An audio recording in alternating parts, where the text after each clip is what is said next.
Hi, I'm Carol Jacobson. Listening. What if we listened more? Would we be more compassionate? If we took the time to hear about a person's life and not be influenced by their skin color, would we begin to see our common ground rather than our differences? If we better understood how racism impacts every aspect of their lives, would we speak up against it? Would we resist this injustice like civil rights activists of the past? Take a listen to the interviews that follow. Is there something you can do to help? Enjoy the show. Hello, today we have with us Justin Russell, and also well done. Thank you. Yeah. Hello, today we have with us Justin Russell. And could you give me a little background on you? Sure. First of all, I'd like to say thank you so much for having me. And my name is Justin Russell. I am from Detroit, Michigan originally, but I've grown up in the Bay Area since the early 2000s. I've been here 20 years plus now. I love California. I love the Bay Area. I have been working in television production and video production for well over 10 years now. It's something I'm very passionate about, and working in the community sector specifically for about 6 or so years, and I really enjoy that because it not only gives me the opportunity to do what I love, but it also gives me the community aspect where I actually feel a little bit more involved in what's happening on the day-to-day within my community. So that's a little bit about me. And what do you consider your community? Well, right now, specifically, my community is the county of Marin. However, I like to think of the Bay Area, as a whole, as my community. But also, I think, as a member of the African American community, as a member of the Black community, I think that's something that I also, represent just subconsciously, and so that's something I feel very attached to as well, especially within Marin County. It's kind of hard not to notice how Black I am here specifically. So I feel like having those two things, the intersectionality between those two components, has always been something that I've identified with, but specifically now moving here, it's something that I feel a little bit more need to be connected with regularly. And Black in Michigan, it was probably, mostly black and white individuals there. And so coming over here where I'm seeing, lots of different cultures, Indian people, Asian people, all of these different beautiful people, it was something that I wasn't used to, but it was something I grew very used to quickly because I was so young, so it was awesome. You made a mention about the different attitudes in the places that you live. Could you talk a little more about that? Yeah, sure. It's funny when I go back nowadays, I'll have conversations with my cousins, and I have one cousin in particular who said something really funny to me. He goes, I would just like the experience of being on a plane. What's that like? And I was like, wait a second, you're 35 years old, you've never been on a plane. You know what I mean? So that's the thing is a lot of people where I grew up have never really thought about leaving where they are, and which may not be such a bad thing. But I think that one of the things that my dad wanted to instill in me earlier was that you have to see other areas of the creation. You know what I mean? You have to just kind of ingratiate yourself in other experiences and other people, and have different conversations with people. Because that allows you to just develop a lot more of a nuanced ideology. And so for me, it was a little bit of a step back when I heard something like that, but I think that's an idea or a notion that's pretty prevalent where I grew up. And when you grew up, did you ever experience racism? And if you did, what form did it take? Sure. I think, obviously all of us, we experience racism on the day-to-day. It's, systemically, we probably don't take notice of it. But even if I think back early on, it definitely took us a lot longer to get to nicer places, to, areas where there were healthier foods, that sort of thing. But beyond that, I think I experienced racism in a weird way in my earlier years. growing up with a father, who was very, very astute and like super into his education. He spoke very proper. He was just kind of not your typical person who grew up in the neighborhood that he was in. Wore suits every day of his life, no matter what the occasion was. He just liked suits. And so him raising me to be the type of child that I was again very astute, very, I was very much into, learning. But I also wanted to be outside just like any other kid. And so I would have conversations with some of my friends, and they would, I remember very young, they would make fun of how I spoke. And these are black people, So it's not something I had really thought of as racism at the time. And I don't even know if I would categorize it as racism now. I think it's just a weird way of, prejudging people, of your own, of your own identity or of your own race. But that's something that I thought, was super strange. And then when you grow up a little bit along the lines, like when I moved out to California, people would say things like, "Oh, you're not black." You know what I mean? Like, as a way to kind of signify that I, don't necessarily, or that we're a monolith, let's say, and that we all have this one way of behaving, So, I would say that I absolutely faced different examples of racism early on. I think those are two that I can really pinpoint. But it doesn't sound like you had any bullying or anything like that. No. Well, I went to school.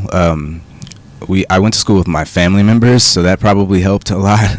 We did go to a predominantly white school, which is maybe another way of looking at it systemically. But we did go to a pretty predominantly white school, and we were pretty accepted by everyone there. And we did have, some run-ins. It wasn't me in particular, but my cousins I had younger cousins that were there as well at the same time, and they did experience certain things where we would all have to step in. But I think once we stepped in, that's kind of where we checked it at the gate, But yeah, now that you mention it, yeah, there were things, and I was on the basketball team. People would say things when I was in the 5th grade and stuff like that. Yeah, now that I'm thinking about it, there are a lot of small instances that I could definitely pinpoint, and I don't think I ever looked at it as bullying before. But yeah, absolutely. Was it derogatory words or not including you in play? Or? I can honestly say that, people have made derogatory statements, but I've never been called any particular slur derogatorily with regard to my race. I can say that I've been blessed in that particular regard. I know that is not the case for many of the people that I know. And so, I'm very thankful that has never been part of my experience, but I don't ever want to, placate or pretend like that isn't real. That's only, what I know. I'm sure someone has maybe said that about me behind my back, but never to my face. Well, that's good to know. I do intend on having a wide range of people on this show, and I'm sure, I already know a couple people have lined up that have not had as great, not an upbringing, but their environment wasn't as embracing as yours appears to have been. Well, yeah, I mean, and again, there were experiences that were very close to me, like, my father had a very different experience moving out here. For one, he, had to develop himself into the corporate space out here, and they were not very nice to him on his way up. But in particular, there was one instance when I was in high school, and this is the only time that my dad was a lawyer. He passed away a couple of years ago, but he spent his entire career working in law, business law specifically, corporate law. And so I've never known him to be a troublemaker. I've never known him to get in trouble, do anything in particular to break the law, anything like that. He's always been very knowledgeable about the law, to the point where it has, bored me to tears or annoyed me at certain, you know what I mean? I miss him talking about it now, of course, but yeah. And so when I was in high school, I remember it was his birthday, and we were celebrating his birthday at home. It was just me, him, and my mother. And it may have been my two nieces that were there at the time. And I remember we were having a good time, and he loves watermelon, so he was like, I'm going to go out and grab a watermelon. So he leaves our home, he goes to the store, and several hours pass, to the point where, I wake up in the middle of the night. It's like 1 a.m. I go into my mother's room, and she's still awake. She's just kind of, and I asked, did Dad come home? She's like, nope, he's still out. I've been calling him. I can't figure out. Go to sleep. You got school in the morning. You know what I mean? So I go to sleep. I wake up the next morning. He's still not there. But she calls me and tells me that your father has been arrested, and that they've taken him to jail. So that was a very, very crazy experience for me. I'm like, arrested for what? And this story sounds fake every time that I tell it, but it's a very real story. So my mother goes and picks him up, and he comes home and he's super mad and pissed off, and he was already a pretty irritable individual, but this is like something that very much shook him. So he was extra on top of, super traumatized about the situation. But he was like, I'm gonna sue, I'm gonna do this, and I'm gonna do that. And ultimately what he told me the story was that they accused him of stealing the car he was in. They pulled him out of the car. They pointed a bunch of guns to his head and arrested him and took him to jail. They stuck him in an interrogation room. He said, I'm not saying anything. I'm calling, give me a lawyer. They put him back in his cell, and he called my mom. My mom came, picked him up, and that was essentially the situation. But then they tried to press charges and, essentially say that he had a weapon in his vehicle. And that was why the whole situation had taken place. My father, I wasn't allowed to play with toy guns as a kid, so I just knew that was impossible. At one point, he fought it, so we went to, he had to go to trial. At one point, my mother took me to one of the hearings, and I couldn't sit through it. I started crying, probably 15 minutes within the end of the hearing, just listening to people on the witness stand just say crazy things that just didn't make sense about my father. And so my mother rushed me out of the courtroom, and she said, that's it, he's not coming to any more hearings. And I felt bad because I wanted to support my dad, but ultimately the charges were dropped, nothing happened. And that's probably the major experience in my life that I can pinpoint and go, oh, this was probably, you know what I mean? This was definitely racism rather than probably, yeah. Oh, my God, yes. Mm-hmm. Well, what year was that in? That would have been 2007, probably. 2007 or 2008, I would say. And in what city? Antioch, California. And did they ever apologize to him? No, I don't think they apologized ever. I think the charges were dropped, and that was the end of it. I don't think there was, and I'm sure we had to pay crazy money for whatever it cost, you know what I mean? But, yeah. Whoa. Crazy story. Again, it doesn't even sound real, but... It sounds real to me from, what I've heard from other horrible events. I'm just glad he was safe. Yeah.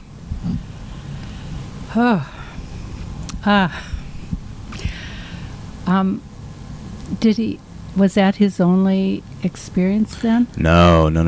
I think my dad, he grew up in the 60s, so he experienced probably nothing but racism growing up. I don't know how bad it was in the Midwest, because he did grow up in Flint, Michigan. But yeah, he told me stories of racism growing up all the time. Getting denial into different places. There were several instances of it. My grandmother is probably the one that would be able to tell us real stories. She grew up in Arkansas. So I've listened to members of my family who just relay crazy tales, but I think it probably gets more and more serious the deeper you go in my family tree. But I don't want to make it seem like it's all, dandies and peaches today. But yeah. Absolutely, it definitely gets worse when you speak to my parents and things like that, for sure. Wow. And I know you're living in Marin now, but I have a friend who's black, young man, and he gets Is it me? No. No. Well, you're one of my. No, this is one that's had problems where he gets stopped by the cops. So but it sounds like you didn't have that growing. Well, you didn't drive or anything. So. Well, let's talk about today, right? Yeah. That's something that I've noticed really early on moving back into Marin. I grew up when I first moved into the Bay, I grew up in the East Oakland area. But moving to Marin, I think I was stopped maybe 5 times in the first month that I lived here. That was pretty interesting, right? And it was always about the same thing, rolling stops, this, that, and the other thing. I'm like, I know I've like corrected my stop by the 3rd time. Like, I also, they would pick different things about it. When I moved here, I still had Georgia license plates because I spent a little bit of time going to college in Georgia. And I shipped my car here, so I still had Georgia license plates on the back of my car. I got stopped for that all the time. I'm like, I don't think it's illegal to drive around your neighborhood with Georgia license plates. They'd pull me over. I'd have a California license because I just, registered my whole address and everything like that. But I hadn't transferred everything from the DMV yet. So they're, well, you got to transfer your stuff to the DMV. I'm like, all right, well, can I go, please? You know what I mean? But that was something that happened pretty regularly. Another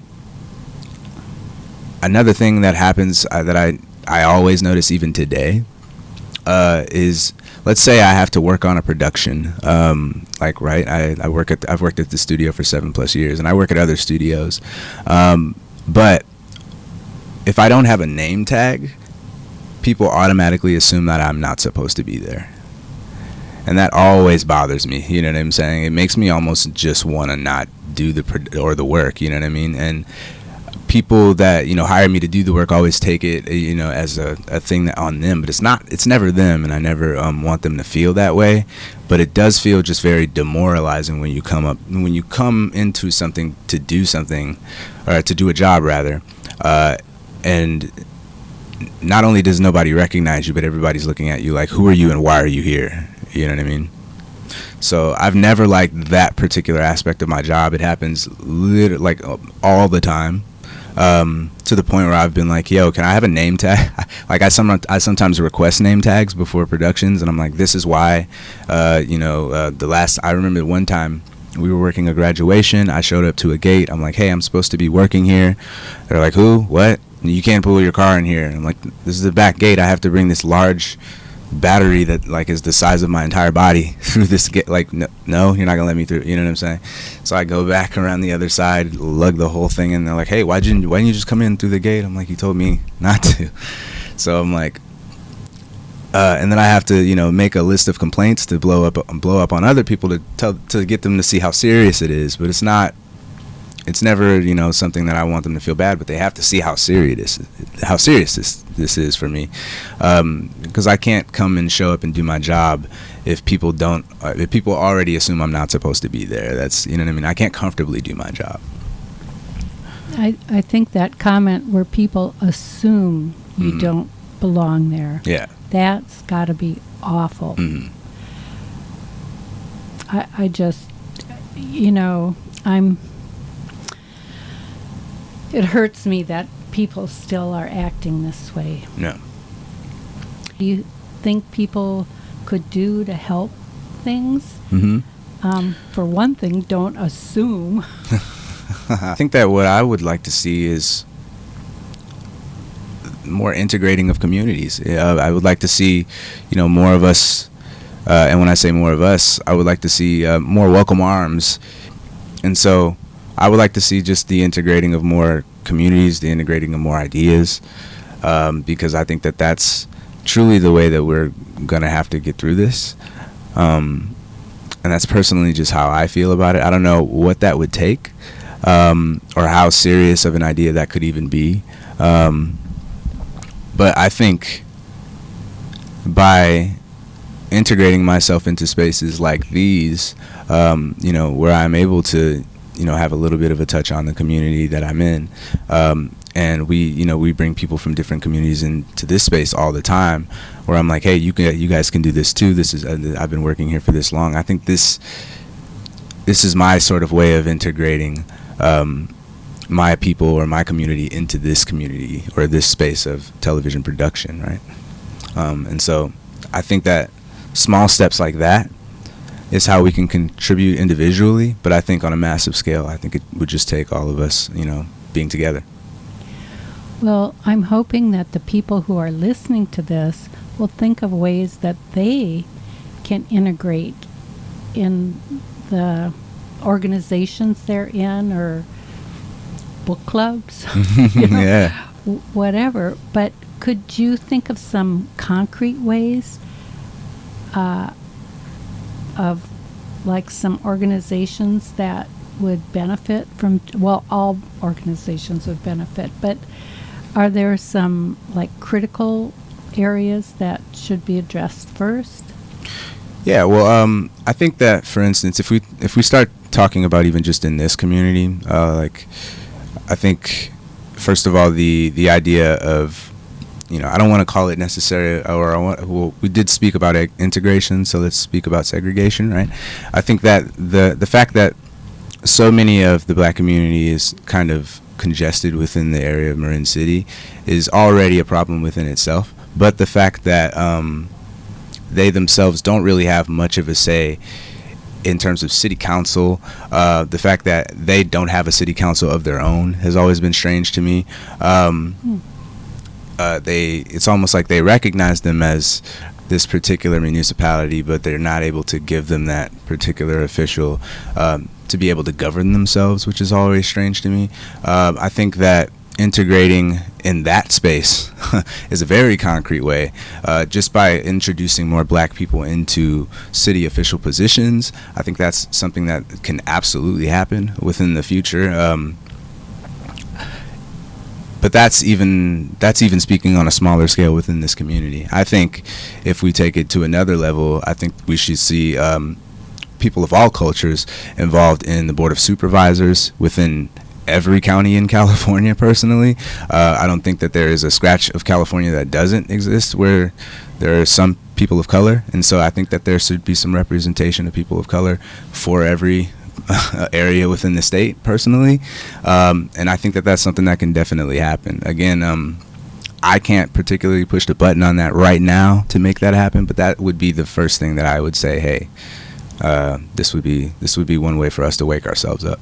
Thank you so much for inviting me. This is one of the reasons we've been able to strike up the friendship or the relationship that we have, is because when I met you, you were super passionate about having these conversations, and this is super important to me as well. But even before that, just seeing your art on the walls, right? It was just it brought life to me, seeing that somebody from this community cares this much to express themselves in this way. So I think that it was awesome, and I really appreciate you having me today.